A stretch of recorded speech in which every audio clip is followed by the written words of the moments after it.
بسم الله الرحمن الرحيم بسم الله الرحمن الرحيم ومن أحسن قولا ممن دعا إلى الله وعمل صالحا وقال إنني من المسلمين.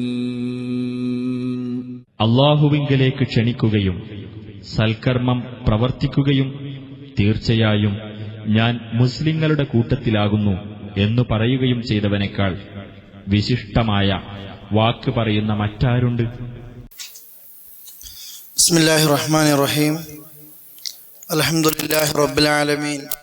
വസ്സലാത്തു വസ്സലാമു അലാ അഷ്റഫിൽ അംബിയാഇ വൽ മുർസലീൻ. അല്ലാഹുമ്മ അല്ലിംനാ മാ യൻഫഅനാ വൻഫഅനാ ബിമാ അല്ലംതനാ. അല്ലാഹുമ്മ സിദ്നാ ഇൽമ. ഇൻഷാ അല്ലാഹ് 234 മുതലുള്ളത് ഇന്ന് തുടങ്ങാണ്.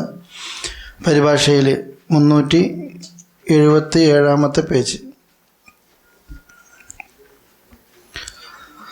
أعوذ بالله من الشيطان الرجيم. بسم الله الرحمن الرحيم. والذين يتوفون منكم ويذرون أزواجا يتربصن بأنفسهن 4 أشهر وعشرا فإذا بلغن أجلهن فلا جناح عليكم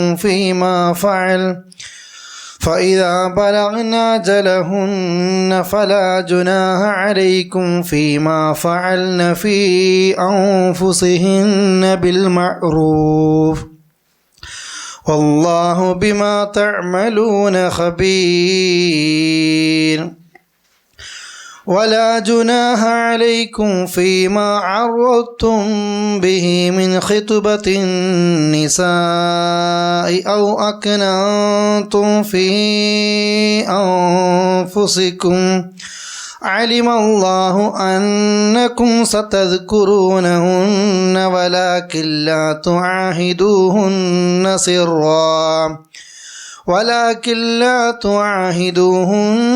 سرا إلا أن تقولوا قولا معروفا ولا تعزموا عقدة النكاح حتى يبلغ الكتاب أجله واعلموا أن الله يعلم ما في أنفسكم فاحذروه واعلموا أن الله غفور حليم. لا جناح عليكم إن طلقتم النساء ما لم تمسوهن أو تفرضوا لهن فريضة ومتعوهن على الموسع قدره وعلى المقتر قدره متاعا بالمعروف حقا على المحسنين. وإن طلقتموهن من قبل أن تمسوهن وقد فرضتم لهن فريضة فنصف ما فرضتم إلا أن يعفون أو يعفو الذي بيده عقدة النكاح وأن تعفوا أقرب للتقوى ولا تنسوا الفضل بينكم إن الله بما تعملون بصير. إن شاء الله ഇത്ര ആയത്ത് ഒരു സബ്ജക്റ്റ് പൂർത്തിയാകാൻ വേണ്ടിയിട്ടാണ് ഇത്ര ഓതിയത്. നമുക്ക് സമയം ലഭിക്കുകയാണെങ്കിൽ അത് തീർക്കേണ്ടതുണ്ട്. കഴിഞ്ഞ ക്ലാസ്സിലും നമ്മൾ ത്വലാഖുമായി ബന്ധപ്പെട്ട വിഷയത്തെക്കുറിച്ചാണ് സൂചിപ്പിച്ച് അവസാനിച്ചത്. അതിൻ്റെ കാര്യങ്ങൾ പറയുമ്പോൾ കഴിഞ്ഞ ക്ലാസ്സിൽ പറയുമ്പോൾ ഒന്ന് വിട്ടുപോയതൊന്ന് ക്ലിയർ ചെയ്യേണ്ടതുണ്ട്. അത് ചില ആളുകൾ സൂചിപ്പിക്കുകയും ചെയ്തിരുന്നു. നമ്മൾ ത്വലാഖിൻ്റെ വിഷയം സംസാരിച്ചപ്പോൾ ഇദ്ദ ഇരിക്കുന്ന വിഷയത്തെ പറഞ്ഞിരുന്നു. ഒന്നാമത്തെ ത്വലാഖ് ചൊല്ലി തിരിച്ചെടുക്കാൻ പറ്റും, രണ്ടാമത്തതും തിരിച്ചെടുക്കാൻ പറ്റും, മൂന്നാമതും ചൊല്ലിക്കഴിഞ്ഞാൽ മറ്റൊരാൾ കല്യാണം കഴിച്ചിട്ടേ എന്ത് ചെയ്യാൻ പറ്റൂ, തിരിച്ചെടുക്കാൻ പറ്റും. ഇതിനിടയ്ക്കുള്ള ഇദ്ദയുടെ സമയം ഞാൻ സൂചിപ്പിച്ചപ്പോൾ 3 മാസം എന്നിങ്ങനെ പറഞ്ഞിരുന്നു അല്ലേ? ഓർക്കുന്നുണ്ടാകായിരിക്കും, ഒരു 90 ദിവസം എന്നുള്ള രീതിയിൽ. അത് സൂചിപ്പിക്കുന്നതിൽ അത് പിന്നെ ഈ നിലക്ക് തന്നെ മനസ്സിലാക്കാറുണ്ട്. ഖുർആൻ അത് സൂചിപ്പിച്ച സലാസത്ത് ഖുറു എന്നാണ്. അതിനെ 3 മാസം എന്നത് നേരിട്ട് അർത്ഥം വെക്കുന്നത് തെറ്റാണ്. 3 മാസം എന്നുള്ളത് ഖുർആൻ വിശദീകരിക്കുന്നത് ആർത്തവം നിന്ന സ്ത്രീക്കോ അതുപോലെ തന്നെ ആർത്തവം തീരെ ഇല്ലാത്ത സ്ത്രീക്കോ ആർത്തവം ക്രമം തെറ്റുന്ന സ്ത്രീക്കോ ആണ് 3 മാസം എന്ന പദപ്രയോഗം വന്നത്. മറ്റുള്ള സമയങ്ങളിൽ ഖുർആൻ വിശദീകരിച്ചത് ഇദ്ദയുടെ സമയം സലാസത്ത് ഖുറു എന്ന 3 ആർത്തവ സമയം എന്നും 3 ആർത്തവ ശുദ്ധികാലം എന്നും രണ്ടും ആ വിഷയത്തിൽ പിന്നെ അർത്ഥം വെക്കലുണ്ട്. അഥവാ 3 ആർത്തവ സമയം അതല്ലെങ്കിൽ 3 ആർത്തവ ശുദ്ധി സമയം, ഇതാണ് ഇദ്ദയുടെ സമയം. അപ്പോൾ സ്വാഭാവികമായിട്ടും ഒരു മാസത്തിൽ ഒരു തവണ അങ്ങനെ, അതുകൊണ്ടാണ് ആ ഒരു 3 മാസം എന്ന പദപ്രയോഗം വന്നത്. അത് ഈ നിലക്ക് തന്നെ മനസ്സിലാക്കണം, രണ്ടും രണ്ടായിട്ട്.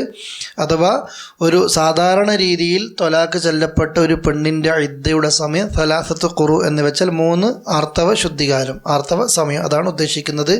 3 മാസം എന്ന് തന്നെ എണ്ണിക്കണക്കാക്കുന്നത് ആർത്തവം തീരെ ഇല്ലാത്ത സ്ത്രീക്കോ അതുപോലെ തന്നെ ആർത്തവം നിന്ന സ്ത്രീകൾക്കോ അതുപോലെ തന്നെ ആർത്തവം ക്രമം തെറ്റുന്ന സ്ത്രീകൾക്കോ ആണ് സലാസത്ത് അഷ്ഹൂർ എന്ന പദം ഖുർആൻ ഉപയോഗിച്ചത് എന്ന് ആ വിഷയവുമായി ബന്ധപ്പെട്ടുകൊണ്ട് നിങ്ങൾ സാന്ദർഭികമായി മനസ്സിലാക്കേണ്ടതാണ്. പിന്നെ ഒരാൾ ചോദിച്ചിരുന്നു, പിന്നെ ഇതുപോലെ തന്നെയാണോ ഗർഭിണിയുടെ ഇന്ന് മരണവുമായി ബന്ധപ്പെട്ട സ്ത്രീകളുടെ വിഷയം പറയുമ്പോൾ സൂചിപ്പിക്കും. അല്ല, ഗർഭിണിയുടെ നമ്മൾ മുമ്പേ പറയലുണ്ടായിരുന്നു, ഗർഭിണിയുടെ ഇദ്ദ എത്രയായിരിക്കും? പ്രസവിക്കുന്നത് വരെയാണ് ഗർഭിണികളുടെ ഇദ്ദ. സാധാരണ രീതിയിലുള്ള ഒരു സ്ത്രീയുടെ ഇദ്ദയെക്കുറിച്ചാണ് ഇത് പറയുന്നത്, ഈ പീരീഡ്സിൻ്റെ ഈ സമയങ്ങൾ. ഇത് വ്യക്തമല്ലേ? ഇനിയാണ് ഇൻഷാ അല്ലാഹ് കഴിഞ്ഞ ക്ലാസ്സിൽ നിന്ന് അതുമായി ബന്ധപ്പെട്ട തുടർച്ചയാണ്. എന്നാൽ ഒരു ഭർത്താവ് മരിച്ച സ്ത്രീകളുടെ ഇദ്ദയെക്കുറിച്ച് ആ വിഷയത്തെക്കുറിച്ചാണ് സൂചിപ്പിക്കുന്നത്. വല്ലദീന, ഒരു കൂട്ടർ, യുതവഫൗന, അവർ മരിക്കുകയാണ്. തവഫാഞ്ച പിടിച്ചെടുക്കുക, ഏറ്റെടുക്കുക, പല അർത്ഥങ്ങളുണ്ട്. ഇവിടെ ഉദ്ദേശിക്കുന്നത് മരിക്കുക എന്നുള്ളതാണ്. വല്ലദീന യുതവഫൗന മിൻകും, നിങ്ങളിൽ നിന്ന് ഒരു കൂട്ടർ മരിക്കുന്നു, നിങ്ങളിൽ നിന്ന് ഒരു കൂട്ടർ മരിക്കുകയാണ്. വയദറൂന, അവർ ഉപേക്ഷിച്ചു പോകുന്നു, അസ്വാജൻ, തങ്ങളുടെ ഭാര്യമാരെ, എന്ന് വെച്ചാൽ ഭാര്യമാരെ ദുനിയാവിൽ ഉപേക്ഷിച്ചുകൊണ്ട് മരിച്ചു പോകുന്ന ഭർത്താക്കന്മാർ. ഭാര്യ ജീവിക്കുന്നുണ്ട്, ഭർത്താവ് എന്ത് ചെയ്തിട്ടുണ്ട്? മരണപ്പെട്ടിട്ടുണ്ട്. എങ്കിൽ ഈ ഭാര്യമാരുടെ വിഷയം എന്താണ്? യതറബ്ബസ്ന, അവർ കാത്തിരിക്കണം, ബി അൻഫുസിഹിന്ന, അവരുടെ ദേഹം അഥവാ അവരുടെ ദേഹങ്ങളുമായി കൊണ്ട് അവർ കാത്തിരിക്കണം. അർബഅത അഷ്ഹുരിൻ, 4 മാസങ്ങൾ. എത്രയാണ്? 4. അർബഅത അഷ്ഹുരിൻ, 4 മാസങ്ങൾ. വ അശ്റ, 10 കൊണ്ട് ഉദ്ദേശിക്കുന്നത് 10 ദിവസം എന്നാണ്. അത് പിന്നെ 10 ദിവസം എന്ന് തന്നെ പറയേണ്ട ആവശ്യമില്ല. അശ്റ എന്ന പദം പ്രയോഗിച്ചാൽ തന്നെ എന്താണ് ഉദ്ദേശിക്കുക അറബി ഭാഷയിൽ? 10 ദിവസം. അപ്പോൾ ഒരാൾ ഇവിടെ ഉദ്ദേശിക്കുന്നത്, നിങ്ങളിൽപ്പെട്ട ഒരാൾ മരിച്ചു പോകുന്നു, ഭാര്യമാരെ ഉപേക്ഷിച്ചുകൊണ്ട് മരിച്ചു പോകുന്നു. മരിക്കുമ്പോൾ ഭാര്യനെ കൂട്ടി കൊണ്ടുപോകുന്നൊക്കെ ഇല്ലല്ലോ അല്ലേ? എന്ന് വെച്ചാൽ ഒരാൾ മരിക്കുകയാണ്, ഭർത്താവ്. അപ്പോൾ ആ ഭാര്യയുടെ ഇദ്ദ എത്രയാണ്? 4 മാസവും 10 ദിവസവും. ത്വലാഖ് ചൊല്ലപ്പെട്ട പെണ്ണിൻ്റെ ഇദ്ദ എത്രയാണ്?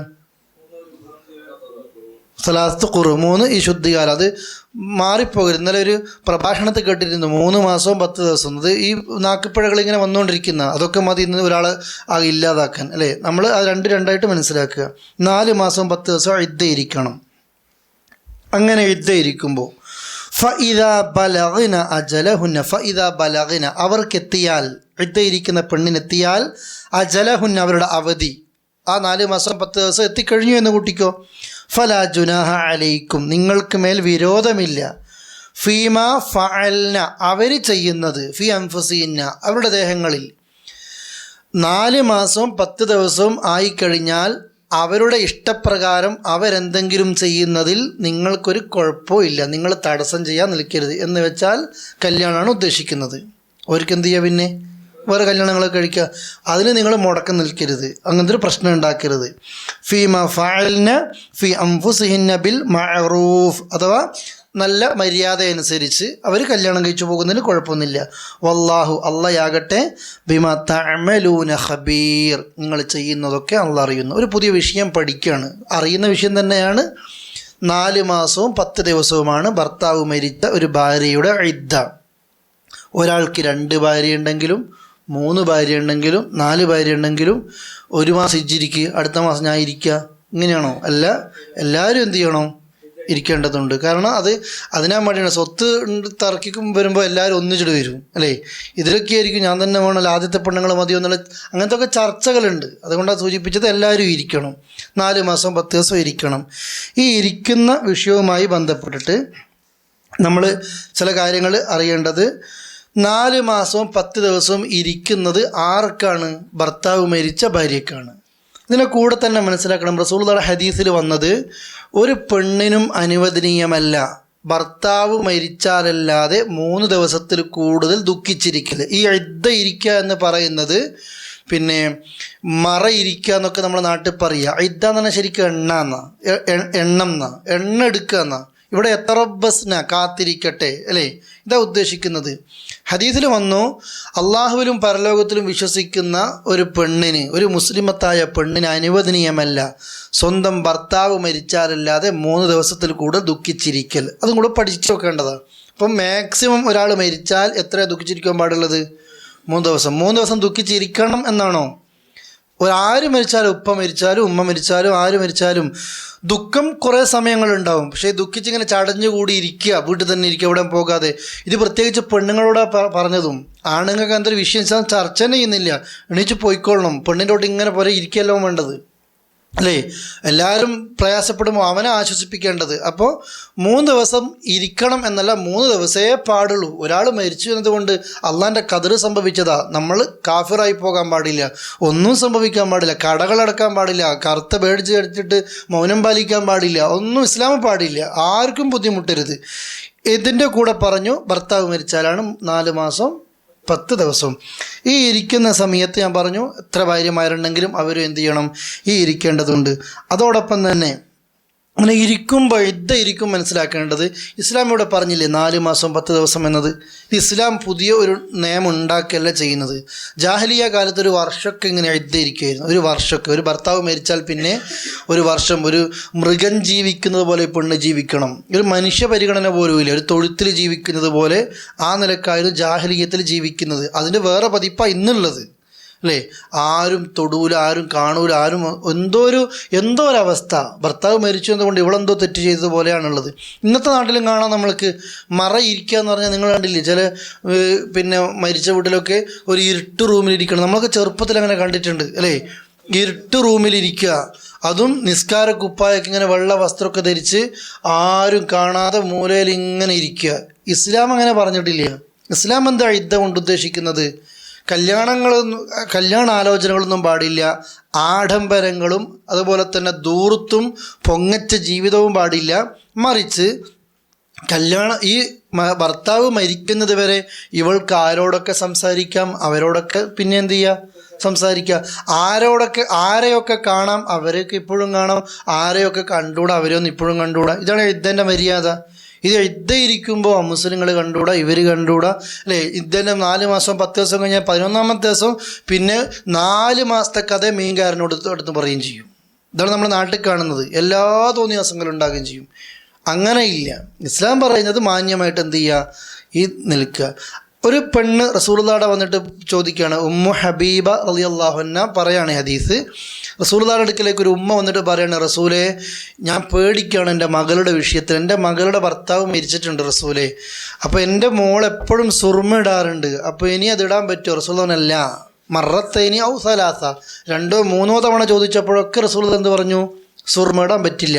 എന്നാൽ പണ്ഡിതന്മാർ പറയുന്നത് അലങ്കാരമായിട്ട് സുർമ ഇടാൻ പാടില്ല, ഒരു മരുന്നായിട്ട് ആവശ്യമാണെങ്കിൽ അവർക്ക് എന്ത് ചെയ്യാം? ഉപയോഗിക്കാം. എന്ന് വെച്ചാൽ ഇദ്ദയുടെ പ്രത്യേകത അലങ്കാരങ്ങളും ആഭരണങ്ങളും ധൂർത്തും പൊങ്ങച്ചോ എന്ത് ചെയ്യാൻ പാടില്ല? ചെയ്യരുത്.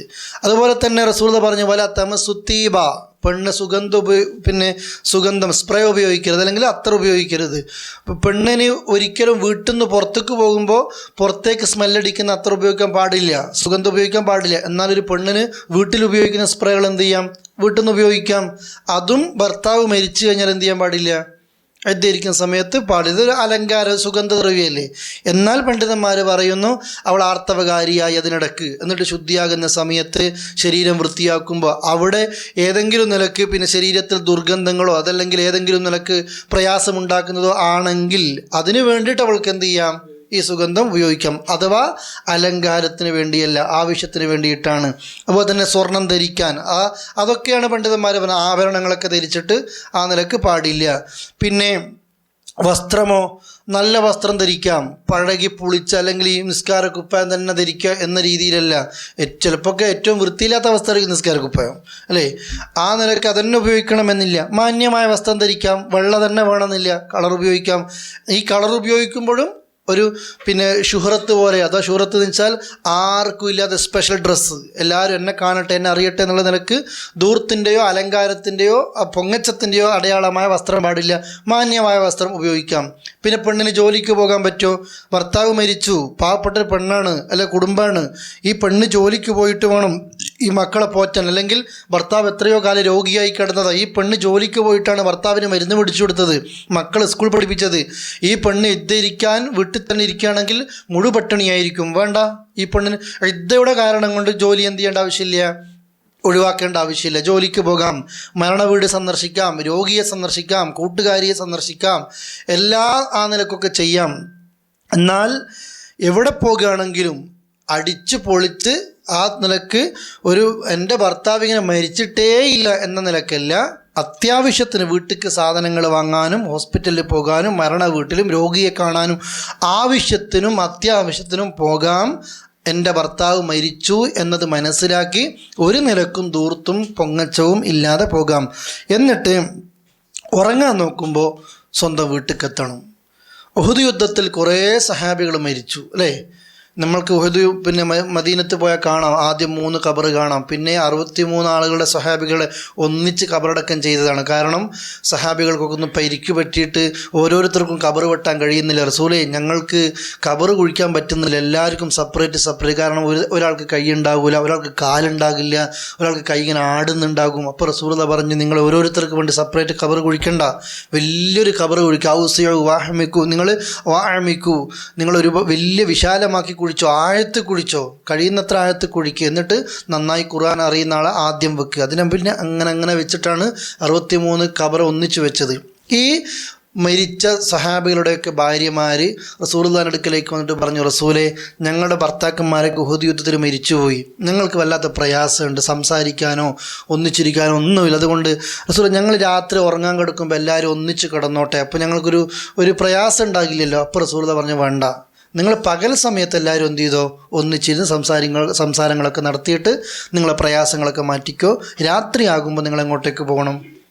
വീട്ടിലേക്ക് പോകണം. അപ്പോൾ ഇദ്ദയിരിക്കുന്ന പെണ്ണ് എവിടെയാ? അവരവരുടെ വീട്ടിലേക്ക് എത്തണം. എവിടെയാണ് ഇദ്ദയിരിക്കേണ്ടത്?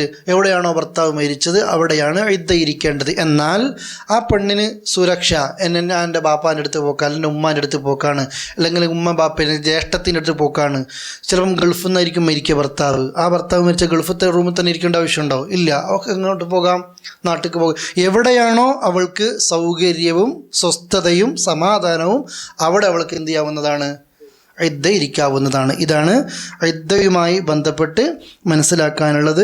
ഈ സമയത്ത് പ്രത്യേകമായിട്ട് അറിയേണ്ടത് ഈ ആഭരണങ്ങളൊക്കെ ധരിച്ച് ധൂർത്തുകളടിക്കുന്ന പൊങ്ങച്ചം ധരിക്കുന്ന എന്ന നിലയിലേക്ക് ഒരവസ്ഥയിലേക്ക് എത്തരുത് എന്ന് മാത്രമേ ഉള്ളൂ. ജാഹിലിയത്തിൻ്റെ പതിപ്പാണ് ഈ ഒരു അടച്ചിട്ട റൂമിൽ പുറത്ത് അങ്ങോട്ട് ഫുഡൊക്കെ കൊടുത്തിട്ട് വീട്ടിൻ്റെ ഉള്ളുകളിലേക്ക് വരെ എന്ത് ചെയ്യാൻ പറ്റുന്നില്ല, ഇറങ്ങാത്തത്. ജാഹിലിയത്തിൽ 1 കൊല്ലം ഇദ്ദ ഇരിക്കുന്നത് അള്ളാഹുവിൻ്റെ ഖുർആൻ അതിനെ 4 ഭാഗമാക്കിയിട്ട് 4-1 3-1 4 മാസവും 10 ദിവസവും ആക്കി ഇസ്ലാം കുറച്ച് കൊണ്ടുവന്നു. അവർക്ക് പരിഗണന കൊടുത്തു. മൃഗതുല്യമായ ജാഹിലിയത്തിൽ നിന്നും ഇസ്ലാം അവർക്ക് പരിഗണന കൊടുത്തു. അതിലേക്ക് നമ്മുടെ കുടുംബത്തിൽപ്പെട്ട ഉമ്മമാരും സഹോദരിമാരും എത്തരുത്. ഇതാണ് ഇദ്ദയുമായി ബന്ധപ്പെട്ട വിഷയം. എന്തെങ്കിലും ഡൗട്ട് ഉണ്ടെങ്കിൽ ചോദിക്കാം. ആഭരണം ഉപയോഗിക്കുന്നത് എപ്പോഴും പിന്നെ ഒരു അലങ്കാര വസ്തു. ഞാൻ എൻ്റെ പദപ്രയോഗത്തിൽ അലങ്കാരം എന്ന് വന്നിട്ടില്ലല്ലേ, ഞാൻ കുറേ എന്തോന്ന് വിട്ടുപോയ പോലെ എനിക്ക് തോന്നിയിട്ടുണ്ട്. അലങ്കാര വസ്തു ഒഴിവാക്കണം.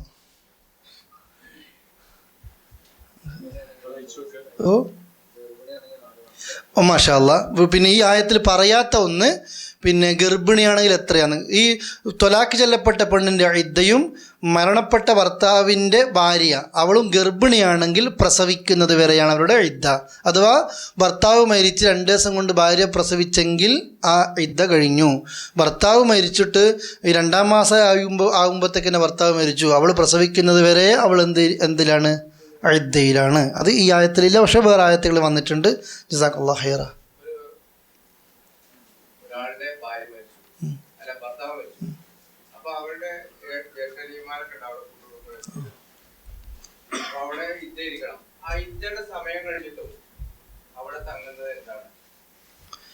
ഭർത്താവിൻ്റെ വീട് ഇൻഷാ അല്ലാഹ് ഒരു ആയത്തിൽ വരുന്നുണ്ട്, 1 വർഷത്തേക്ക് പിന്നെ ഭർത്താവ് മരിച്ച ഒരു പെണ്ണ് പിന്നെ വസിയത്തിൻ്റെ ഒരു വിഷയം വരാൻ പോകുന്നുണ്ട്.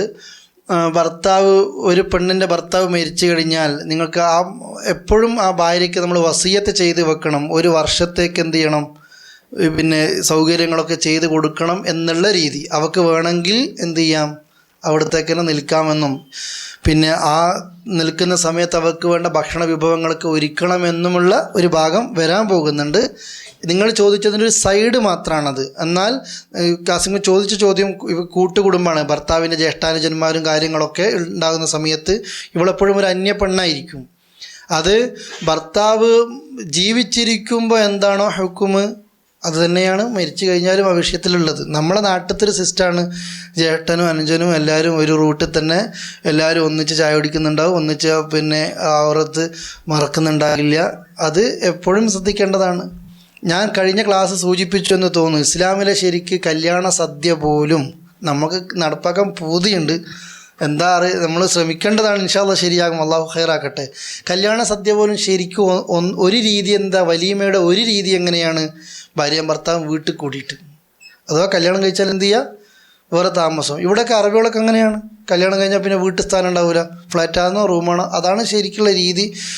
അത് പിന്നെ ഭർത്താവ് മരിക്കണം എന്നില്ല, ഭർത്താവ് മരിച്ചാലും ജീവിച്ചിരിക്കുന്നതാണെങ്കിലും ഈ കൂട്ടുകുടുംബത്തിൽ ഇങ്ങനത്തെ ചില മസലകളും പ്രശ്നങ്ങളും ഉണ്ട്. അത് സൂക്ഷിക്കപ്പെടുകയാണെങ്കിൽ ഔറത്തൊക്കെ മറച്ചിട്ടാണുള്ളതെങ്കിൽ പ്രശ്നങ്ങളൊന്നുമില്ല. എന്നിരുന്നാലും സുരക്ഷ, അതുപോലെ തന്നെ തെറ്റിലേക്കുള്ള സാധ്യത എന്നൊക്കെ വെച്ചിട്ട് ആ വിഷയത്തെ കൈകാര്യം ചെയ്യണം. അള്ളാഹു ആലം ആ വിഷയത്തിൽ. ഇൻഷാ അല്ലാഹ് നമുക്ക് ആയത്തുകൾ വരുന്നുണ്ട്, അപ്പോൾ വിശദീകരിക്കുകയും ചെയ്യാം. വസിയ്യത്തിൻ്റെ വിഷയം വരുമ്പോൾ വേറൊന്നുമില്ലല്ലോ. ഇതിൽ 4 മാസം 10 ദിവസം കഴിഞ്ഞാൽ ഫലാ ജുനാഹ അലൈക്കും ഫഇദാ ബലഗ്ന അജലഹുന്ന ഫലാ ജുനാഹ അലൈക്കും ഫീമാ ഫഅൽന ഫീ അൻഫുസിഹിന്ന ബിൽ മഅറൂഫ്. 4 മാസം 10 ദിവസം കഴിഞ്ഞാൽ പിന്നെ അവർക്ക് ഇഷ്ടമുള്ളത് നല്ല രീതിയിൽ ചെയ്യുകയാണെങ്കിൽ നിങ്ങൾക്ക് എന്തില്ല? കുഴപ്പമില്ല. വല്ലാഹു ബിമാ തഅമലൂന ഖബീർ. അള്ളാഹു നിങ്ങൾ ചെയ്യുന്നതൊക്കെ അറിയുന്നതാണ്. ഇനി ഓരോ ആയത്ത് നിങ്ങൾ പിന്നെ സൂക്ഷിച്ച് പഠിക്കാനുള്ളതാട്ടോ, നിങ്ങളും ഞാനും അടക്കം പഠിക്കാനുള്ളതാണ്. വലാ ജുനാഹ അലൈക്കും, നിങ്ങളുടെ മേൽ കുഴപ്പമില്ല. ഫീമാ അറൽതും ബിഹി മിൻ ഖിതുബത്തിൻ നിസാ, ആ പെണ്ണിനെ വിവാഹ അന്വേഷണം നടത്തുന്നതിന് കുഴപ്പമില്ല. ഖുതുബ എന്ന് പറഞ്ഞാൽ പ്രസംഗം. ഇവിടെ എന്താ കൊടുത്തത്? ഖിതുബ. അറബിയിൽ ഈ ഹറക്കത്തിടാതെ എഴുതുമ്പോൾ മാറിപ്പോകരുത്. രണ്ടിനും ഖുതുബക്കും ഖിതുബത്തിനൊക്കെ എന്തേ, ഒന്ന് ഖുതുബത്ത് ഒന്ന് ഖിതുബത്ത്, രണ്ടും ഹറക്കത്തിടല്ലെങ്കിൽ ഒരുപോലെ തോന്നിപ്പോവും. ഒന്നിൻ്റെ ഖിതുബത്ത് എന്ന് പറഞ്ഞാൽ കല്യാണ അന്വേഷണമാണ്, ഖുതുബ എന്ന് പറഞ്ഞാലോ പ്രസംഗമാണ്, അല്ലേ? അത് രണ്ടും മാറിപ്പോകരുത്. അഥവാ ഒരു പെണ്ണിന് കല്യാണം അന്വേഷണം നടത്തുന്നതിൽ അതിന് സൂചന കൊടുക്കുന്നതിൽ കുഴപ്പമില്ല. അതിപ്പോൾ എന്താ പ്രത്യേകം പറയാൻ കാരണം? ഏത് പെണ്ണിനെ പറ്റിയ ചർച്ച? ഭർത്താവ് മരണപ്പെട്ടിട്ട് ഇദ്ദയിരിക്കുന്ന പെണ്ണ്. ഇദ്ദയിരിക്കുന്ന പെണ്ണിൻ്റെ നിയമം എന്താ ശരിക്കും ഇസ്ലാമിൽ? കല്യാണ അന്വേഷണം പാടില്ല, അല്ലേ? പ്രത്യേകിച്ച് ത്വലാഖ് ചൊല്ലപ്പെട്ട പെണ്ണ് 1ഉം 2ഉം കഴിഞ്ഞ പെണ്ണിന് സൂചന പോലും കൊടുക്കാൻ പാടില്ല. കാരണം 3 മാസം കഴിഞ്ഞ ഈ 3 ആർത്തവ ശുദ്ധി സമയം കഴിഞ്ഞാൽ ആദ്യത്തെ ഭർത്താവിന് തന്നെ വേണമെങ്കിൽ എന്ത് ചെയ്യാം? കല്യാണം കഴിച്ച് തിരിച്ചെടുക്കാം. അതുകൊണ്ട് മുൻകൂട്ടി ബുക്ക് ചെയ്യാൻ പാടില്ല. അതുപോലെ തന്നെയാണ് ഇവിടെ ഈ മരണപ്പെട്ട ഭർത്താവ് മരിച്ചൊരു പെണ്ണിൻ്റെ ആ സമയത്ത് ഒരു സൂചന കൊടുക്കുന്നതിൽ കുഴപ്പമില്ല. മിൻ ഖിത്ബത്തിൻ നിസാ, ആ പെണ്ണിനെ കല്യാണം കഴിക്കുന്ന അന്വേഷണവുമായി ബന്ധപ്പെട്ട ഒരു വിഷയത്തിൽ ചെറിയൊരു സൂചന മാത്രം. നമ്മളെ സൂചന എന്ന് പറഞ്ഞാൽ പ്ലേ കാർഡ് എടുത്ത് ഒട്ടിക്കല്ല കേട്ടോ. അത് ഭർത്താവിനായിട്ട് തോന്നല എന്തോ ഒരു സന്തോഷം വരാനുണ്ട് എന്നുള്ളത്. ഔ അല്ലെങ്കിൽ അക്നൻതും നിങ്ങൾ ഒളിപ്പിച്ചു വെക്കുകയാണ് ഫി അൻഫുസിക്കും നിങ്ങളെ മനസ്സിൽ, അല്ലേ? ആ ഭർത്താവ് മരിച്ചപ്പോൾ മുതൽ ഒളിപ്പിച്ച് വെക്കുന്നത് 4 മാസം 10 ദിവസം ഇങ്ങനെ കഴിയട്ടെ എനിക്ക് കിട്ടാൻ പോവാണത്. അത് ഓൻ്റെ മനസ്സിലൊരു പൂതി വിചാരിക്കുകയാണ്. ഇതൊന്നും പുറത്തു പറയാൻ പാടില്ല. മറ്റേത് പിന്നെ മനസ്സിൽ വെക്കുന്നതിന് കുഴപ്പമില്ല, ക്ലൂ കൊടുക്കുന്നതിനും കുഴപ്പമില്ല. അപ്പോഴൊന്നും എന്താകരുത്, ഉറപ്പിലേക്ക് എത്തരുത്. കല്യാണം വേണ്ട ഇങ്ങനെ ഇരുന്നാൽ മതിയോ എന്നൊക്കെ ആ വാർത്താനം കേൾക്കുമ്പോൾ തന്നെ ഓനിക്കും അറിയാം ഇവർക്കും അറിയാം, അല്ലേ? അതിന് പ്രത്യേകിച്ച് നമ്മൾ ഇവിടുന്ന് പറയേണ്ട ആവശ്യമില്ലല്ലോ. ഇതിനും കുഴപ്പമില്ല. കാരണം അലീം അല്ല പറയാണ് മുൻകൂട്ടി തന്നെ. അലീം അള്ളാഹ്ക്കറിയാം അന്നക്കും സതദ്കുറൂന ഹുന്ന നിങ്ങളൊക്കെ കുറച്ച് കഴിയുമ്പോൾ ഇവരെ ഓർക്കുന്ന ആർക്കും അറിയാം? അള്ളാഹ് മനുഷ്യനല്ലേ. അതുകൊണ്ട് ഇവൻ്റെ ചുറ്റിപ്പറ്റി കളി കാണുമ്പോൾ തന്നെ അള്ളാഹ്ക്കറിയാം ഇത് കുറച്ച് കഴിയുമ്പോൾ അവരൊക്കെ ഓർക്കുമെന്നുള്ളത്. അതുകൊണ്ട് വലാക്കിൻ പക്ഷേ ലാ തുആഹിദൂഹുന്ന അവർക്ക് നിങ്ങൾ ലാ തുവാഇദൂഹുന്ന അവർക്ക് നിങ്ങൾ എന്ത് ചെയ്യരുത്, വാക്ക് കൊടുക്കരുത്, ഒരു വാഴ്ത് കൊടുക്കരുത്, ഒരു വാഗ്ദത്തം കൊടുക്കരുത്. സിറൻ രഹസ്യമായിട്ട് ഒന്നായിട്ടും, അത് മെസ്സേജായിട്ടും കൊടുക്കരുത്, ഫോണായിട്ടും കൊടുക്കരുത്, എഴുത്തായിട്ടും കൊടുക്കരുത്, ഒന്നായിട്ടും എന്ത് ചെയ്യരുത്, ഒരു വാക്ക് കൊടുക്കരുത്. നിൻ്റെ ഇദ്ദ കഴിഞ്ഞാൽ ഞാൻ നിന്നെ കല്യാണം കഴിക്കും എന്ന വാക്ക് പാടില്ല ഇദ്ദ സമയത്ത്. ഇല്ല അൻ തഖൂലു ഖൗലൻ മഅറൂഫ നല്ല വാക്കല്ലാതെ പറയരുത്. എന്നുവെച്ചാൽ അവളെ ബാപ്പാനോടൊക്കെ ഇങ്ങനെ പറഞ്ഞ് എല്ലാം ശരിയാക്കി വെക്കുന്നതാണോ? അല്ല, ഈ വിഷയവുമായിട്ട് ബന്ധപ്പെട്ടതല്ല, വേറെ നല്ല ഖൈറുള്ള കാര്യങ്ങളൊക്കെ എന്ത് ചെയ്തോ പറഞ്ഞാൽ ഈ കല്യാണത്തിൻ്റെ വാക്കോ മറ്റൊന്നും കൊടുക്കരുത്. വലാ തഅസിമു നിശ്ചയിക്കുകയും ചെയ്യരുത്. നമ്മുടെ നാടൻ ഭാഷയിലാണ് ഞാൻ പറഞ്ഞത്. തഅസിമു വെച്ചാൽ തീരുമാനിക്കാന്നാ. തീരുമാനിക്കുകയും ചെയ്യരുത്. ഉഖ്ദത്തൻ നിക്കാഹ് കല്യാണ വിഷയം അഥവാ കല്യാണ കരാറ് എന്ത് ചെയ്യരുത്, നമ്മൾ നിശ്ചയിക്കാൻ പാടില്ല. ഹത്താ യബ്ലുവ എത്തുന്നത് വരെ അൽ കിതാബു നിയമം അജല അതിൻ്റെ ആ അവധി എത്തുന്നത് വരെ. പറഞ്ഞ മനസ്സിലായില്ലേ? 4 മാസവും 10 ദിവസവും എത്തുന്നത് വരെ ഈ ഉറപ്പിക്കലോ നിശ്ചയിക്കലോ കാര്യങ്ങളോ ഒന്നും എന്തില്ല പാടില്ലാത്തതാണ്. വഅലമു നിങ്ങൾ അറിയണേ അന്നല്ലാഹ യഅലമു മാ ഫി അൻഫുസിക്കും അല്ലാഹു തആല നിങ്ങളുടെ മനസ്സിലുള്ളതൊക്കെ അറിയുന്നു. ഫഹ്ദറുഹു അള്ളാഹിനെ നിങ്ങൾ സൂക്ഷിക്കണേ, അവനെ സൂക്ഷിക്കണേ. വഅലമു നിങ്ങൾ അറിയണേ അന്നല്ലാഹ ഗഫൂറുൻ അള്ളാഹ് എല്ലാം പൊറുക്കുന്നവനാണ്, ഹലീമുൻ സഹനശീലനുമാണ്. എന്തിനാ അള്ളാഹ് ഇത് പറഞ്ഞത്? മനുഷ്യൻ്റെ മനസ്സ് സംഭവിച്ചു പോകും, പക്ഷേ അള്ളാഹു അബദ്ധം പറ്റിപ്പോയാൽ അള്ളാഹ് എന്ത് തരും? പുറത്തു തരും. അള്ളാഹ് ഹലീമാണ്. അള്ളാഹു തആല ഏറെ സഹനശീലൻ. അള്ളാഹിൻ്റെ അള്ളാഹിനെ പറ്റി അള്ളാഹ് പറയാണ്, അള്ളാഹ് ഹലീമാണ്, അവൻ ഹലീമാണ്, എല്ലാം സഹിക്കുന്നവനാണ് അള്ളാഹു തആല. അതുകൊണ്ട് അബദ്ധം പറ്റിപ്പോയാൽ അള്ളാഹിനോട് ഇസ്തിഗ്ഫാർ ചോദിക്കുക.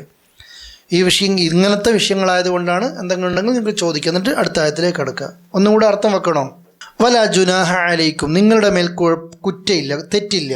ഫീമാ അർളത്തും ബിഹി മിൻ ഖിത്ബത്തിൻ നിസാ ഇദ്ദയിലിരിക്കുന്ന ഒരു പെണ്ണിന് കല്യാണ അന്വേഷണവുമായി ബന്ധപ്പെട്ടൊരു സൂചന നൽകുന്നത്.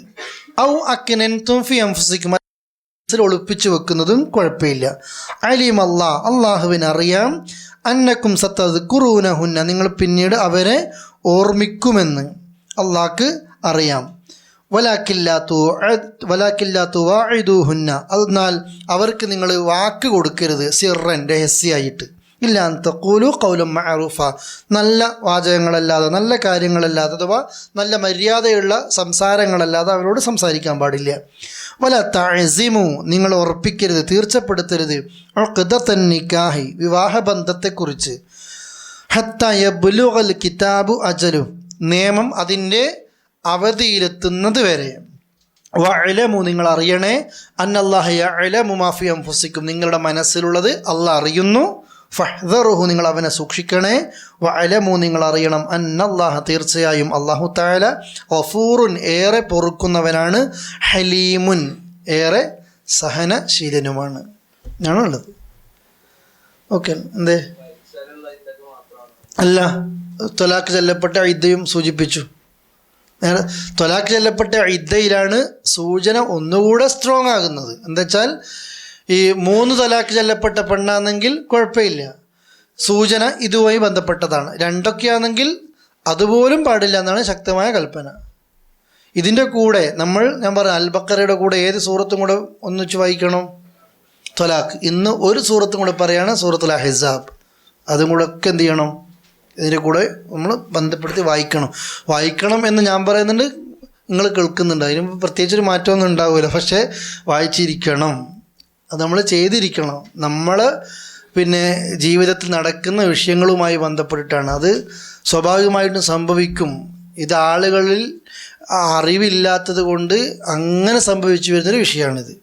അടുത്ത ആയത്തെടുക്കുകയല്ലേ, വല്ലാതെ മസാല പഠിച്ചിട്ട് കൊടുങ്ങാൻ വേണ്ട. കാരണം വെച്ചാൽ ഇത് ഒരുപാട് പിന്നെ പ്രയാസം. ഇന്നലെ രാത്രിയും 2 മണിക്കൂറാണ് ഒരു ചങ്ങാതി ഇവിടെ വന്നിട്ട് ഇങ്ങനെ ഭാര്യനെ ഇങ്ങനെ ചെയ്തു പോയി എന്ന് പറഞ്ഞിട്ട് വന്നത്. ഈ ഓരോരോ ക്ലിപ്പുള്ള പ്രഭാഷണങ്ങളുടെ ക്ലിപ്പ് കേട്ടിട്ട് തൊലാക്ക് ചൊല്ലിയില്ലേ, എൻ്റെ എഴുത ശരിയായോ, എൻ്റെ എഴുത കണക്ക് കൂട്ടിയോ. അവൻ പറഞ്ഞു നോക്കുമ്പോൾ അവൻ്റെ നാട്ടിൽ തൊട്ടുമിക്ക ആൾക്കാർ ഇങ്ങനെ തന്നെയുള്ളത്. അപ്പോൾ ആളുകൾക്ക് അജ്ഞതയുള്ളൊരു വിഷയമാണിത്.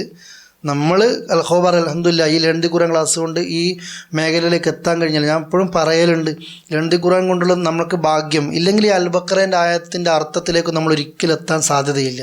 നമ്മൾ ആ അമ്മ ജ്യൂസിൽ ഇങ്ങനെ കെട്ടിപ്പിടിച്ചിരിക്കുന്ന ആൾക്കാരായിരിക്കും. ഇത് അൽഹംദുലില്ലാ നമുക്ക് കേൾക്കാനെങ്കിലും സാധിക്കുന്നുണ്ടല്ലോ. ഇനി അടുത്ത ആയത്ത്, അടുത്ത ഹിസ്ബാണ്. ലാ ജുനാഹ അലൈക്കും, നിങ്ങളുടെ മേൽ തെറ്റില്ല. കുറേ നേരമായി നിങ്ങളിങ്ങനെ കേൾക്കുന്നില്ലേ കുഴപ്പമില്ല എന്നുള്ളത്. നിങ്ങളുടെ മേൽ കുഴപ്പമില്ല. ഇൻ ത്വല്ലഖ്തുമുൻ നിസാഅ, സ്ത്രീകളെ ത്വലാക്ക് ചെല്ലുന്നത്, അഥവാ നിങ്ങൾ സ്ത്രീകളെ ത്വലാക്ക് ചെല്ലിയിട്ടുണ്ടെങ്കിൽ പ്രശ്നമൊന്നുമില്ല. അത് ഞാൻ ഫുള്ള് കേട്ടിട്ട് ബാക്കി പറഞ്ഞു കേട്ടോ. എങ്ങനെ? മാലം തമസ്സുഹുന്ന, നിങ്ങളവരെ സ്പർശിച്ചിട്ടില്ല. ഉദ്ദേശിക്കുന്നത് ശാരീരിക ബന്ധമാണ്. ശാരീരിക ബന്ധം നടത്താത്ത ഒരു പെണ്ണിനെയും ആവശ്യമാണെങ്കിൽ എന്ത് ചെയ്യാം? ത്വലാക്ക് ചെല്ലാവുന്നതാണ്. മാലം തമസ്സുഹുന്ന, അവളെ പിന്നെ സ്പർശിച്ചിട്ടില്ല അഥവാ ബന്ധം നടന്നിട്ടില്ല. ഔ അല്ലെങ്കിലോ തഫ്രിളൂലഹുന്ന, അവർക്ക് പിന്നെ ഒരു നിർണയം നടത്തിയിട്ടില്ല. ഫരീലത്തൻ, ഒരു നിർണയം അഥവാ മഹർ, ഒരു മഹറിൻ്റെ ഒരു നിർണയം നടത്തിയിട്ടില്ല. കൃത്യമായ മഹർ പറഞ്ഞിട്ടുണ്ട്, എത്രയാന്ന് പറഞ്ഞിട്ടില്ല. അങ്ങനത്തെ പെണ്ണിനെയും നിങ്ങൾക്ക് വേണമെങ്കിൽ എന്ത് ചെയ്യാം? ത്വലാക്ക് ചെല്ലാം. ഞാൻ അവിടെ അവസാനിപ്പിച്ചിട്ട് അത് വിശദീകരിക്കുകയാണ് ആദ്യം. നമ്മുടെ നാട്ടിലൊക്കെ കല്യാണം കഴിക്കൽ എങ്ങനെയാണ്? നമ്മൾ പറയൽ പിന്നെ ഒരാൾ അമ്മോശം കാക്കയിരിക്കും, അല്ലെങ്കിൽ പെണ്ണിൻ്റെ വലിയിരിക്കും, ഇപ്പം പുതിയാപ്പിളയിരിക്കും, ഇപ്പം 2 ആൾ സാക്ഷികളായിരിക്കും, നാട്ടിലത്തെ അജ്ജന്മാരൊക്കെ സാക്ഷികളായിട്ടിരിക്കും അല്ലേ. നമ്മൾ സാധാരണ പറയല്ലോ പെണ്ണിൻ്റെ വലിയിൻ്റെ കൈ പിടിച്ച് പിന്നെ ഈ ഭർത്താവ് ഉണ്ടാകും, ഈ പെണ്ണിനെ കിട്ടാൻ പോകുന്ന ആളുണ്ടാകും. എന്നിട്ട് വലിയ പറയായിരിക്കും, എൻ്റെ മകളെ ഫുലാന, ഇന്ന കുട്ടിയെ ഇത്ര മഹറിന് ഞാൻ നിനക്ക് എന്ത് ചെയ്യാണ്? വിവാഹം ചെയ്തു തരാണ്, അപ്പം ഞാനത് സ്വീകരിച്ചിരിക്കുന്നു എന്ന് ഇയാളും പറയും. ശരിക്ക് ഇങ്ങനൊരു നിയമം അഥവാ ആ മഹറിൻ്റെ കണക്ക് അവിടെ വെച്ച് പറയണം എന്നത് ഖുർആനിലോ ഹദീസിലൊന്നും തെളിവില്ല. അങ്ങനെ ഇല്ല. ഈ ആയത്തിനെതിരാണ് ശരിക്കത്. എങ്ങനെ അത് വന്നത്? ചില ആൾക്കാരൊക്കെ ഇങ്ങനെ മഹർ പറയുന്നതിന് തെറ്റില്ല, പറയാതിരിക്കുകയും ചെയ്യാം. ഞാൻ അങ്ങോട്ടൊക്കെ വരുന്നത്. ഈ ആയത്ത് പറഞ്ഞില്ലേ, ഈ ആയത്ത് നിങ്ങൾ കേട്ടില്ലേ? ഇപ്പോൾ പെണ്ണിനെ ശാരീരിക ബന്ധം നടത്താത്ത പെണ്ണിനെ വേണമെങ്കിൽ ത്വലാക്ക് ചെല്ലാം. മഹർ നിർണയിക്കാത്ത പെണ്ണ് കല്യാണം കഴിഞ്ഞിട്ടുണ്ട്, നിർണയിച്ചിട്ടില്ല മഹർ എത്രയാന്ന്, അവളെയും എന്ത് ചെയ്യാം? ത്വലാക്ക് ചെല്ലാം. അപ്പോൾ അതിൻ്റെ അർത്ഥം എന്താണ്? മഹർ നിർണ്ണയിക്കാതെ എന്ത് നടന്നിട്ടുണ്ടെന്ന് അർത്ഥം? കല്യാണം നടന്നിട്ടുണ്ടെന്ന് അർത്ഥം അല്ലേ? കടം പറയാന്നതിൻ്റെ അർത്ഥം. ഇപ്പോൾ ഈ നിലക്ക് നമ്മൾക്കൊരു ധാരണ ഉണ്ട്, അവിടെ തന്നെ മഹർ പറയണം. ഇത് എന്തിനാണ് ഇത്ര സ്ട്രിക്റ്റ് ആയതെന്നറിയോ? നാട്ടിൽ ആൾക്കാരെ മുമ്പിൽ ഇപ്പോൾ ആൾക്കാരില്ലേ പിന്നെ സ്വതക്കയിൽ നൽകും 500 അങ്ങോട്ട് കൊടുക്കും, എല്ലാവരും പോയി കഴിഞ്ഞാൽ 490 എടുക്കുകയും ചെയ്യും. അതുപോലെ തന്നെ എല്ലാവരും മുമ്പിലും സദസ്സിൽ വെച്ചിട്ട് ഞാൻ നിക്കാവ് 10 പവൻ എന്നൊക്കെ പറയും. പറച്ചലെങ്ങനെയാ? കാലാകാലം നോക്കിയാലും കിട്ടില്ല. പിന്നെ ഈ കേസുകൾ വരും, തമ്മിൽ തെറ്റിപ്പോയാൽ അപ്പോഴാ പറയാം ഇയാൾ എനിക്ക് 10 പവൻ തരുമെന്ന് പറഞ്ഞിട്ടില്ലേ, കൊടുക്കുന്നുണ്ടാവില്ല. ഇത് ഒഴിവാക്കാൻ വേണ്ടിയിട്ടാണ് എന്ത് ചെയ്യുന്നത്? ഇയാളെ നമ്മൾ പറയില്ലേ പിരിവിന് നിങ്ങൾ ഓഫറൊന്നും ചെയ്യേണ്ട, 10 ഇപ്പോൾ തന്നാൽ മതി, എന്നാൽ അത് കിട്ടിയെന്ന് ഉറപ്പിക്കാമല്ലോ. ഇതുപോലെ തന്നെ എന്താണോ പറയുന്നത് അവിടെ കിട്ടിയാൽ മതി എന്ന രീതിയിലേക്ക് എത്തുന്നത്. ശരിക്ക് ഒന്നുകിൽ മഹർ പറഞ്ഞാൽ മതി, മഹർ ഉണ്ട് എന്ന് പറഞ്ഞാൽ മതി. എത്രയാണ് എന്നത് കല്യാണത്തിൻ്റെ വേദിയിൽ വെച്ച് നിർണ്ണയിക്കേണ്ട നിർബന്ധമില്ല, കൊടുക്കലും നിർബന്ധമില്ല. ഇസ്ലാമിൽ മഹറുൽ മിസ്ൽ എന്നൊക്കെ പറയുന്നത്. ഇപ്പോൾ കുറച്ച് കൊടുക്കാം, ഞാൻ പിന്നീട് എനിക്ക് ഇന്നത് കിട്ടിയൊക്കെ കഴിഞ്ഞാൽ എത്ര തരാമെന്ന് പറഞ്ഞാൽ മഹറുൽ മിസ്ൽ വേറെയുണ്ട്. ഇതൊക്കെയാണ് വിഷയം. മഹറുണ്ട്, നിർണ്ണയിക്കുന്ന മഹറുണ്ട്, നിർണ്ണയിക്കാത്ത മഹറുണ്ട്.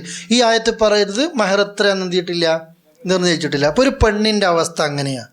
ഒരാളൊരു പെണ്ണിനെ കല്യാണം കഴിച്ചു, ആ പെണ്ണുമായിട്ട് ജിമാ ശാരീരിക ബന്ധം നടന്നിട്ടില്ല, എന്നാൽ മഹർ കൃത്യമായി എത്രയാണ് അതിൻ്റെ അളവും തൂക്കവും കൃത്യമായി പറഞ്ഞിട്ടുമില്ല. ആ പെണ്ണിനെ പറ്റിയാണ് ഇപ്പോൾ ചർച്ച കേട്ടോ. എങ്കിൽ വമത്തിഉഹുന്ന, അവളെ തൊലാക്ക് ചൊല്ലുമ്പോൾ അവൾക്ക് നിങ്ങൾ മുത്അ നൽകണേ. മുത്അത്ത് എന്ന് പറഞ്ഞാൽ ഒരു വിഭവ വസ്തു. മത്താഴ്ചക്ക് പറഞ്ഞാൽ വിഭവം എന്നാ. എന്തെങ്കിലും എൻ്റെ കല്യാണത്തിന് അവൾ നിന്ന് തന്നല്ലോ, ഒരു ദിവസമാണ് ഈ അവളുടെ ലൈഫിലെ ടൈമും എനിക്ക് വേണ്ടി ഇത്ര നീക്കി വെച്ചില്ലേ, അതുകൊണ്ടൊരു വിഭവം, ഒരു സമ്മാനം അവൾക്ക് എന്ത് ചെയ്യണം, നൽകണം. എങ്ങനെയാണ് നൽകേണ്ടത്? അലൽ മൂസിഇ ഖദറു, വിശാലതയുള്ളവൻ അഥവാ പിന്നെ നന്നായിട്ട് കഴിവുള്ള ഒരാളുടെ മേൽ ഖദറുഹു, അവൻ്റെ കഴിവനുസരിച്ച്. വഅലൽ മുഖ്തിരി ഖദറു, കഴിവില്ലാത്ത ഞെരുക്കമുള്ള ഒരാളുടെ എത്രയാണ്, അയാളുടെ കഴിവനുസരിച്ച്. മത്താഅൻ ബിൽ മഅറൂഫ്, മര്യാദ അനുസരിച്ച് ഒരു വിഭവം നൽകണം. അത് ഹഖൻ, അതൊരു ബാധ്യതയാണ്, കടമയാണ്. അലൽ മുഹ്സിനീൻ, സുഹൃതം ചെയ്യുന്ന ആളുകൾക്ക്, സുഹൃതം ചെയ്യുന്ന ആളുകളുടെ മേൽ അതൊരു ബാധ്യതയാണ്. നന്മ ചെയ്യുന്ന ആളുടെ മേൽ ഒരു ബാധ്യതയാണ്. എന്താ മനസ്സിലായത് നിങ്ങൾക്ക്? ആദ്യ ഭാഗം മനസ്സിലായല്ലോ. ഈ മഹറിൻ്റെയും പിന്നെ അതുപോലെ തന്നെ ശാരീരിക ബന്ധം നടക്കാത്ത പെണ്ണിനെയും തൊലാക്ക് ചെല്ലാന്ന് മനസ്സിലായില്ലേ? അങ്ങനെ തൊലാക്ക് ചെല്ലുന്ന പെണ്ണിന് എന്ത് കൊടുക്കണം? ഒരു മുത്അത്ത് കൊടുക്കണം. അഥവാ അപ്പം എന്ത് കൊടുക്കണ്ടെന്ന് വന്നു? മഹർ കൊടുക്കണ്ട. മഹർ കൊടുക്കേണ്ട ആവശ്യം, മഹർ നിർണയിച്ചിട്ടില്ല. നിക്കാഹ് നടന്നിട്ടുണ്ട്, അതോ കല്യാണം നടന്നിട്ടുണ്ട്, മഹർ നിർണയിച്ചിട്ടില്ല. മഹർ ഉണ്ട് എന്ന് പറഞ്ഞിട്ട് തന്നെയാണ് കല്യാണം നടന്നത്, മഹർ നിർണയിച്ചിട്ടില്ല. ശാരീരിക ബന്ധം നടന്നിട്ടുമില്ല. അവിടെയും ചിലപ്പം നടന്ന ഉടനെയായിരിക്കും ഗൾഫിൽ നിന്ന് ഫോൺ വരുന്നത്, അല്ലേ? അത് പോയി. കല്യാണം പിന്നെ ഒന്നിച്ചു പോകാൻ പറ്റാത്ത കാരണമുണ്ട്. മനുഷ്യരല്ലേ, കൊല്ലാൻ പറ്റുമോ? ഇങ്ങനെ ഇങ്ങനെ ജീവിക്കേണ്ട ആവശ്യമുണ്ടോ? ഇല്ല, തൊലാക്കിയല്ല. എന്നാലും അതൊരു പ്രയാസമുള്ള വിഷയമാണ്. ഒറ്റടി കൊണ്ട് അവളെ പറഞ്ഞേക്കുക എന്നുള്ളത്. അപ്പോഴാണ് അള്ളാഹ് പറഞ്ഞത് എന്ത് കൊടുക്കണം? ഒരു ജീവിത വിഭവം കൊടുക്കണം. അത് എങ്ങനെയാണ് കൊടുക്കേണ്ടത്? അവിടെ നമ്മളെ നാട്ടുകാരോടാണ് ഖുർആൻ പറഞ്ഞത്, കഴിവുള്ളവൻ എത്ര.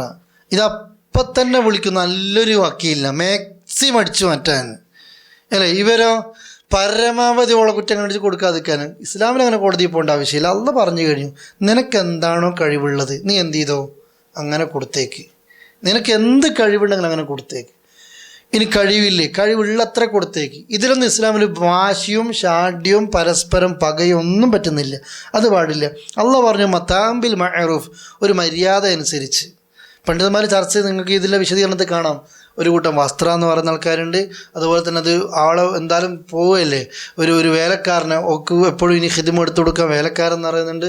എന്താണോ ആവശ്യം അത് ആ നിലക്ക് എന്ത് ചെയ്യുക, അത് വെച്ചു കൊടുക്കുക. അതാണ് ചെയ്യേണ്ടത്. ഇത് അള്ളാഹ് ഒന്നും കൂടി പറഞ്ഞ് ഹഖൻ അലൽ മുഹ്സിനീൻ, നന്മ ചെയ്യുന്നവരുടെ മേലെ ഇതൊരു ബാധ്യതയാണ്. അതുകൊണ്ട് ഇത് മതി ഉസ്താദെ എന്ന് വെച്ചാൽ ഓരോരോ ഉസ്താക്കന്മാരത്ത് ഇങ്ങനെ രോന്തി വിറ്റണ്ട. എന്താണോ കഴിയുന്നത് കൊടുക്കാനാണ് ആര് പറഞ്ഞത്? അള്ളാഹ് പറഞ്ഞത്. വഇൻ ത്വല്ലഖ്തുമൂഹുന്ന, ഇനി നിങ്ങൾ അവരെ ത്വലാക്ക് ചെല്ലുകയാണ്. മിൻ ഖബ്ലി അൻ തമസ്സുഹുന്ന, ബന്ധം നടക്കുന്നതിന് മുമ്പ് തന്നെ. അത് നേരത്തെ പറഞ്ഞ കേസും സെയിമാണ്. ഇനി വ്യത്യാസമുണ്ട്. വഖദ് ഫറദ്തും ലഹുന്ന ഫരീള, മഹർ നിങ്ങൾ എന്ത് ചെയ്തിട്ടുണ്ട്? നിർണയിച്ചിട്ടുമുണ്ട്. മഹർ പറഞ്ഞിട്ടുണ്ട്. കൊടുത്തിരിക്കാം, കൊടുക്കാതിരിക്കാം. പക്ഷെ അളവ് എന്ത് ചെയ്തിട്ടുണ്ട്? പറഞ്ഞിട്ടുണ്ട്. ഇത്ര സംഖ്യയാണ് അല്ലെങ്കിൽ ഇത്ര ആഭരണമാണ്, അത് പറഞ്ഞു കഴിഞ്ഞിട്ടുണ്ട്. തൊട്ട് മുമ്പ് താഴത്തിൽ എന്തിട്ടില്ലായിരുന്നു? മഹർ പറഞ്ഞിട്ടില്ല. അതുകൊണ്ടാണ് മുത്അ കൊടുക്കണം എന്ന് പറഞ്ഞത്. ഇവിടെ ഇങ്ങനെ മഹർ പറഞ്ഞിട്ടുമുണ്ടെങ്കിൽ ഫനിസ്ഫു മാ ഫറദ്തും, എത്രയാണ് നിങ്ങൾക്ക് അവർക്ക് കൊടുക്കേണ്ട മഹർ? ഫനിസ്ഫ്, നിസ്ഫ് എല്ലാവർക്കും അറിയാലോ. നിസ്ഫ് റിയാൽ എന്നൊക്കെ പറഞ്ഞാൽ എന്താ? ഹാഫ് അല്ലേ? പകുതി കൊടുക്കണം. ഫനിസ്ഫു മാ ഫറദ്തും, എത്ര നിങ്ങൾ അവർക്ക് കൊടുക്കേണ്ടത്? പകുതി കൊടുക്കണം. അതൊരു പെണ്ണ് പിന്നെ തൊലാക്ക് ചെയ്യപ്പെടുന്നത് ബന്ധം നടന്നിട്ടില്ല, ശാരീരിക ബന്ധം നടന്നിട്ടില്ല, മഹർ ഇത്രയാന്ന് പറഞ്ഞിട്ടുണ്ട് എങ്കിൽ ആ പെണ്ണിന് തൊലാക്ക് ചെല്ലപ്പെടുകയാണെങ്കിൽ പറഞ്ഞതിൻ്റെ പകുതി ഈ പെണ്ണിന് എന്ത് ചെയ്യണം? കൊടുക്കണം. അല്ല അത് കൊടുത്താൽ മതി. ഇനിയോ ഇതിൽ തന്നെ മസലയുണ്ട്. ഇല്ല അയ്യഫൂന, അവർ മാപ്പാക്കിയാലല്ലാതെ, അഥവാ എന്ന് വെച്ചാൽ അവരെങ്ങാനും ഈ ഓരോന്നും ഇതിൻ്റെ തൊട്ട് മുമ്പത്തെ അവർ മാപ്പാക്കിയാലല്ലാതെ എന്ത് ചെയ്യണം? അത് കൊടുത്തു വിട്ടിയാൽ മതി. അതുപോലെ തന്നെ ആരൊക്കെ മാപ്പാക്കണം? ഔ അല്ലെങ്കിൽ യഅഫു അല്ലദി ബിയദിഹി ഉഖ്ദത്തുൻ നിക്കാഹ്, ആരുടെ കയ്യിലാണോ വിവാഹ ബന്ധമുള്ളത് അവർ മാപ്പാക്കിയാൽ അല്ലാതെ. എന്താ ഉദ്ദേശിക്കുന്നത്? പകുതിയാണ് കൊടുക്കേണ്ടത്. വേണമെങ്കിൽ ഈ പെണ്ണിന് എനിക്കൊന്നും വേണ്ട എന്ന് പറഞ്ഞിട്ട് എന്ത് ചെയ്യാം? മാപ്പാക്കി കൊടുക്കാം. അങ്ങനെയാണെങ്കിൽ ഇയാൾ എന്ത് ചെയ്യണ്ട? ഒന്നും കൊടുക്കണ്ട. പകുതിയാണല്ലോ കൊടുക്കേണ്ടത്.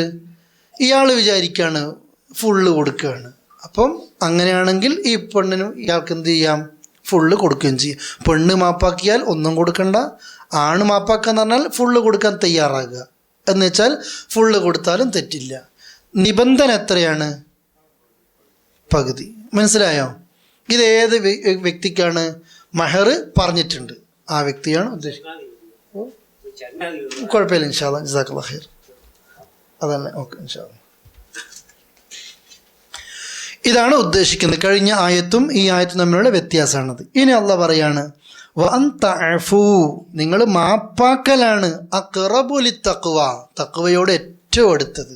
തഖ്വയോട് ഏറ്റവും അടുത്തത് എന്താണ്? മാപ്പാക്കൽ. രണ്ടാളോടും പറയാ, പെണ്ണിനോട് പറയാ ഒന്നും വാങ്ങാണ്ട് വിട്ടുകൊടുത്തേക്ക്, കഴിഞ്ഞല്ലേ.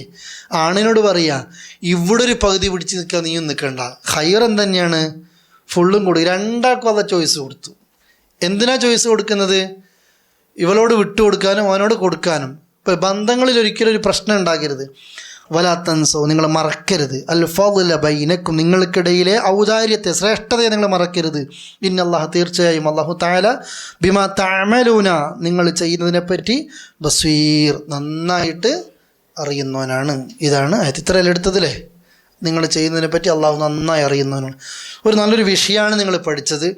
ഇനിയും ഈ വിഷയം വരാൻ പോകുന്നുണ്ട്, വസിയ്യത്തിനെ പറ്റി വരാൻ പോകുന്നുണ്ട്. അതുപോലെ തന്നെ ഇതിൻ്റെ ഈ ഒരു സമ്പൂർണ്ണതയ്ക്ക് വേണ്ടി പറയാണ്. ഇനി അടുത്ത നമസ്കാരത്തിൻ്റെ ഒരു വിഷയമാണ് അടുത്തത്. അത് കഴിഞ്ഞിട്ട് പിന്നെയും അള്ളാഹ് പറഞ്ഞു വലിൽ മുത്തല്ലഖ, ഈ തൊലാഖ് ചെയ്യപ്പെട്ട പെണ്ണിനുണ്ട് മത്താൻ, ഒരു വിഭവമുണ്ട്. അത് പിന്നെ മുത്തക്കിയുടെ മേലെ ഒരു ബാധ്യതയാണ്. അത് ചർച്ച എന്ന് വെച്ചാൽ ഒന്നിച്ച് ജീവിക്കുന്ന ആളുകൾക്ക് അത് പിന്നെ മഹർ കൊടുത്തോ കൊടുക്കാതിരിക്കൊന്നുമല്ല, ഒരു കൂടെ പിരിയുമ്പോൾ ഒരു സമ്മാനം കൊടുക്കുക എന്നുള്ളതൊരു മര്യാദയാണ് എന്ന് പ്രത്യേകിച്ച് പറയുന്നുണ്ട്. ഈ ആയത്തുണ്ടല്ലോ, ഇതുപോലെ തന്നെ ഈ ആയത്തിൻ്റെ വിശദീകരണത്തിലാണെന്ന് തോന്നുന്നു. ഇൻഷാ അല്ലാഹ് പിന്നീട് വരുന്നുണ്ട്. സാബിത്ത് ബിൻ ഖൈസുമായി ബന്ധപ്പെട്ട ഒരു വിഷയം വരുന്നുണ്ട്. ഈ ആയത്തുകളൊക്കെ നിങ്ങൾ പഠിച്ചോ. പിന്നെ ഈ ത്വലാഖ് ഒന്നിച്ച് ജീവിക്കുന്നതിനിടയ്ക്ക് സംഭവിക്കാം, പിന്നെ ഒന്നിച്ച് ഒരു റൂമിലായിൽ സംഭവിക്കാം, ഒന്നിച്ച് റൂമിലായിട്ടും ബന്ധം നടക്കാതെ സംഭവിക്കാം, ഒന്നിച്ച് പിന്നെ റൂമിലായിട്ടുമില്ല ബന്ധം നടന്നിട്ടുമില്ല, അങ്ങനെ സംഭവിക്കാം. ഇതൊക്കെ ഉണ്ട്. അവിടെയൊക്കെയാണ് ഈ ത്വലാഖുമായി ബന്ധപ്പെട്ട വിഷയം. ഈ മുത്തുഅ എന്ന് പറഞ്ഞാൽ ഒരു ജീവിത വിഭവം. എൻ്റെ കൂടെ അവൾ ടൈം സ്പെൻഡ് ചെയ്തതിന്, അല്ലെങ്കിൽ എൻ്റെ കൂടെ എനിക്ക് വേണ്ടി അവൾ ഇന്നത് ചെലവഴിച്ചതിന്, ഇതൊക്കെയാണ് ആ വിഷയവുമായി ബന്ധപ്പെട്ട് പഠിക്കാനുള്ളത്. അതുപോലെ തന്നെ ഭർത്താവ് മരിച്ച പെണ്ണിൻ്റെ ഇദ്ദത്ത് 4 മാസവും 10 ദിവസവുമാണ്. അതിൽ പിന്നെ ആഡംബരങ്ങളും പിന്നെ അലങ്കാരങ്ങളും ധൂർത്തും അതൊന്നും പാടില്ല. നമ്മളിതൊക്കെ ചെയ്യാമെന്ന് പറഞ്ഞത് തോന്നിവാസികളായിട്ട് നടക്കാൻ വേണ്ടിയിട്ടല്ല, അങ്ങനെയൊന്നും കാണരുത്. എപ്പോഴും നമ്മൾക്ക് എന്ത് ചെയ്യണം? ആ നിലയിൽ ഇസ്ലാമിക മൂല്യങ്ങൾ ഉയർത്തിപ്പിടിച്ച് ജീവിക്കാൻ സാധിക്കണം. ഇതാണ് ഇന്നത്തെ ആയത്തുകളുമായി ബന്ധപ്പെട്ട് പറയാനുള്ളത്. പിന്നീട് ഇനി ഒന്നുകൂടെ കഴിഞ്ഞ ക്ലാസ് സൂചിപ്പിച്ചോ ഇല്ല എന്നറിയില്ല, ഷഅബാനുമായി ബന്ധപ്പെട്ട വിഷയമാണ്. പിന്നെ മുമ്പ് നിങ്ങളെ കേൾപ്പിച്ചിട്ടുണ്ട്, അള്ളാഹുവിൻ്റെ റസൂൽ കരീം സല്ലല്ലാഹു അലൈഹി വസല്ലം ഏറ്റവും കൂടുതൽ സുന്നത്ത് നോമ്പെടുത്ത മാസം ഷഅബാൻ മാസത്തിലാണ്. കാരണം ഉസാമത്ത് റളിയല്ലാഹു അൻഹു ചോദിക്കുമ്പോൾ ഉസാമത്ത് ബിൻ സെയ്ദിനോട് പറയുന്നുണ്ട്, ഈ മാസമാണ് പിന്നെ ആളുകളൊക്കെ പിന്നെ ഗഫലത്തിലാകുന്ന മാസം, റജബിൻ്റെ റമദാനിൻ്റെ ഇടയ്ക്ക്. എന്ന് വെച്ചാൽ ഇനി എല്ലാവരും ഒരു അശ്രദ്ധയിലാണ്. അപ്പോൾ ഈ സമയത്ത് റസൂലുള്ളാഹി കൂടുതൽ നോമ്പെടുക്കും, എക്സ്ട്രാ കൂലി കിട്ടും. ആളുകളൊക്കെ അശ്രദ്ധമായിട്ട് ചെയ്യുന്ന സമയത്ത് നന്മ ചെയ്താൽ അധികം കൂലി കിട്ടും. രണ്ടാമത്തെ കാരണം അമലുകൾ അള്ളാഹിലേക്ക് ഉയർന്നു പോകുന്ന മാസം ഷഅബാനാണ്. എല്ലാ ദിവസങ്ങളിലും അമൽ അള്ളാഹിൻ്റെ അടുത്തേക്ക് ഉയരും. എല്ലാ തിങ്കളും വ്യാഴം രാത്രിയും ഉയരും. എല്ലാ കൊല്ലത്തിൽ ഷഅബാൻ മാസത്തിൽ അള്ളാഹിൻ്റെ അടുത്തേക്ക് എന്ത് ഉയരും? അമലുകൾ ഉയരും. ആ സമയത്ത് നോമ്പുകാരനാകുന്ന ഞാൻ ഇഷ്ടപ്പെടുന്നു എന്ന് ഉസാമത്ത് ബിൻ സെയ്ദ് റളിയല്ലാഹു അൻഹുവിനോട് റസൂൽ കരീം സല്ലല്ലാഹു അലൈഹി വസല്ലം പറയാണ്. ഇങ്ങനത്തെ നല്ല കാരണങ്ങൾ പറഞ്ഞു. എന്നാൽ നമ്മുടെ സമൂഹത്തിൽ ഇതൊന്നും ഷഅബാൻ മാസത്തിൻ്റെ ഒരു പ്രത്യേകതയായിട്ടൊന്നല്ല കാണല്. എല്ലാവർക്കും ഷഅബാനിൽ ഏതാ ചർച്ച?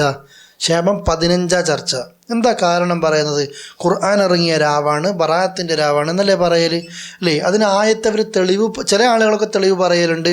പിന്നെ സൂറത്ത് ദുഹാനിലെ ആയത്ത് ഇന്ന അൻസൽന, പിന്നെ ഈ ആയത്ത് ഇന്ന അൻസൽന ഫീ ലൈലത്തി മുബാറക, ഇത് അനുഗ്രഹിക്കപ്പെട്ട രാത്രിയിലാണ് ഖുർആൻ ഇറങ്ങിയത്, ശഅബാൻ 15 എന്ന് പറയുന്നത്. പക്ഷെ ഏത് കുട്ടികൾക്കും അറിയാം ഖുർആൻ ഇറങ്ങിയത് ഏത് മാസത്തിലാണ്? റമളാനിലാണ്. ഏത് രാത്രിയിലാണ്? ലൈലത്തുൽ ഖദ്ർ. അതിൽ റമളാൻ മാസത്തിൽ ശഅബാനിൽ ഇറങ്ങിയതല്ല ഖുർആൻ. അതാണ് അതിൻ്റെ സത്യം. അതുകൊണ്ട് ശഅബാൻ 15 ഖുർആൻ ഇറങ്ങിയ രാവാണ് എന്ന് പറഞ്ഞിട്ടൊരു നോമ്പ് വിദ്അത്താണ്. അള്ളാഹ് പഠിപ്പിച്ചിട്ടില്ല, റസൂലുള്ളാഹ് പഠിപ്പിച്ചിട്ടില്ല, സഹാബികൾ ചെയ്തിട്ട് റസൂൽ അംഗീകാരം കൊടുത്തിട്ടില്ല, ആരും ആ നിലയ്ക്ക് ചെയ്തിട്ടില്ല. പിന്നെ ചെയ്യാം, എല്ലാ അറബി മാസവും 13, 14, 15 നോമ്പെടുക്കുന്നത് പോലെ ഇപ്പോൾ റജബ് 13, 14, 15, റബീഉൽ അവ്വൽ 13, 14, 15, ശഅബാൻ 13, 14, 15 അയ്യാമുൽ ബീളിൻ്റെ നോമ്പ് എന്നതിനപ്പുറത്തേക്ക് ശഅബാൻ 15 പ്രത്യേകമാക്കിയിട്ടൊരു നോമ്പില്ല. അത് ചെയ്താൽ കുറ്റമായിരിക്കും കിട്ടുക. ആ നിലക്ക് ബറാഅത്തിൻ്റെ നോമ്പ് എന്ന നിലക്കും. എന്നിട്ട് ഈ 15 രാവിലെ പിന്നെ യാസീൻ ഓതുക, ഇങ്ങനെ മരിച്ചവർക്കൊക്കെ വേണ്ടിയിട്ട് ഇങ്ങനെ ഹദിയ നടത്തുക, ഇങ്ങനെ ദുആ, അങ്ങനെ ശഅബാൻ 15 പ്രത്യേകത ഇസ്ലാം പഠിപ്പിച്ചിട്ടില്ല. അത് പ്രത്യേകമായിട്ട് നിങ്ങൾ ആ വിദ്യാത്തിനെ കുറിച്ച് മനസ്സിലാക്കണം. ആളുകൾ വിചാരിക്കും എന്തിനാ ഒരു സുന്നത്ത് നോമ്പല്ലേ ഈ ശഅബാൻ മാസം പ്രത്യേകത ഉണ്ടെന്നാ വേറൊന്നും എടുക്കാത്തത്, ഈ ദിവസം മാത്രം എടുക്കുന്നു, ഈ ദിവസം ദുആ ചെയ്താൽ അള്ളാഹ് മടക്കൂല, അള്ളാഹ് എന്തായാലും സ്വീകരിക്കും, അങ്ങനത്തെ കെട്ട് കഥ ഉള്ള ഹദീസ് ഉണ്ട്. അഥവാ 5 ലയാലി ലാ തുറദ്ദു ഫിഹിന്ന ദുആ, 5 രാത്രികളുണ്ട്, അന്ന് ദുആ ചെയ്താൽ അള്ളാഹ് മടക്കൂല, അള്ളാഹ് ഒഴിവാക്കൂല. അതിലൊന്ന് ശഅബാൻ 15, ഈദുൽ, അതുപോലെ തന്നെ പെരുന്നാൾ രാവ്, ഇതൊക്കെ ഉണ്ടെന്നുണ്ട്. ഇത് മൗലൂ ആണ്. മൗലൂ ആയ ഹദീസ് എന്ന് പറഞ്ഞാൽ അൽ കദിബുൽ മഖ്ലൂഖ് അൽ മസ്നൂ ഇല അൽ മൻസൂബ് ഇല റസൂലുള്ളാഹി സ്വല്ലല്ലാഹു അലൈഹി വസല്ലം, കെട്ടിയുണ്ടാക്കിയിട്ട് റസൂലുള്ളാഹിന്റെ അടുക്കലേക്ക് പിന്നെ എത്തിച്ചേർക്കുന്നതിനാണ് മൗലൂ എന്ന് പറയുന്നത്. ലഈഫ് പോലുമില്ല. അഥവാ ബത്തക്ക തിന്നാൽ സ്വർഗ്ഗത്തിലാന്നൊക്കെ പറഞ്ഞല്ലേ ഹദീസുകളുണ്ടല്ലേ നിങ്ങൾ? കാല റസൂലുള്ളാഹ്, അള്ളാഹുവിൻ്റെ റസൂൽ പറഞ്ഞിരിക്കുന്നു ബത്തക്ക തിന്നാൽ അല്ലേ സ്വർഗ്ഗത്തിലാണ് അല്ലേ. മലയാളി ഉണ്ടാക്കി മൻ അക്കല മത്തി ഫൗഹു മിൻ ഉമ്മത്തി എന്നല്ലേ, മത്തി എന്നാൽ എൻ്റെ ഉമ്മത്തിൽപ്പെട്ടാണെന്നൊക്കെ. ഇങ്ങനത്തെ ഓരോ രീതിയിലും കാല റസൂലുള്ളാഹ് പറഞ്ഞിട്ട് ഒരുപാട് ഹദീസ്, 100 കണക്കിന് ഹദീസ് ഉണ്ട്. നിങ്ങൾക്ക് നെറ്റ് സെർച്ച് ചെയ്താൽ കിട്ടും. അതുപോലത്തെ ഒരു ഹദീസാണെന്ത് ഈ ശഅബാൻ 15 ബന്ധപ്പെട്ട വിഷയം. അത് ആ നിലക്ക് നിങ്ങൾ മനസ്സിലാക്കുക ഇല്ല. ഇതാണ് സാന്ദർഭികമായി സൂചിപ്പിക്കുന്നത്. അല്ലാഹുമ്മ സ്വല്ലി അലാ മുഹമ്മദ് വഅലാ ആലിഹി. അസ്സലാമു അലൈക്കും വറഹ്മത്തുള്ളാഹി.